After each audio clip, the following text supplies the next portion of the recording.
making it to a Fashion Week runway, or front row, is a hard-to-attain career goal. These Fashion Week regulars might have dream jobs now, but we asked them to share the worst job they've ever had. The only thing I ever did, crazily, that was not in fashion, when I was a teenager, I did cold call selling on the telephone. But I was good at it. I worked at an accounting department of a mattress company when I was in high school. And that was the worst job I ever had. But I did learn one thing: I did not want to be an accountant. I had to shovel manure once on a farm. That was the worst job by far.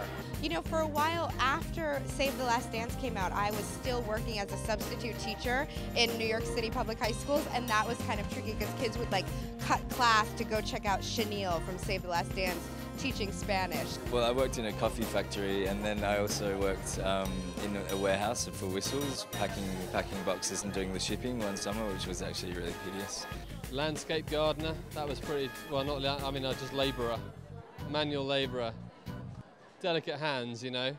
Well, I can't say her name, but she's a musician. It was a long time ago, and I basically packed my bags and I was out of there, and then she made me stay. And it was brutal. It was horrible. She kept going to the bathroom and changing her makeup. She would say, "I didn't do anything." Oh, I did an accent, but I didn't say who it was. I was on a demolition crew that knocked down public toilets. Smelly, horrible, ancient public toilets. That's why people say, "Oh, how are you coping with Fashion Week?" And I say, it's better than demolishing public toilets. Hello. Probably driving a truck selling suits around the country or selling fabric to people there. But it was brilliant in a way because it was all about learning about how the trade works. As a teenager, I was a hairdresser's assistant, and I used to put tags on jeans in a factory. That was pretty bad. But still within the fashion world somehow.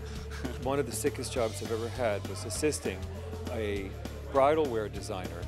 This really flamboyant guy wanted to make dresses based on Miss America presentation, and I had no idea what he was talking about. I graduated when there was no job, so the worst job was no job, yeah.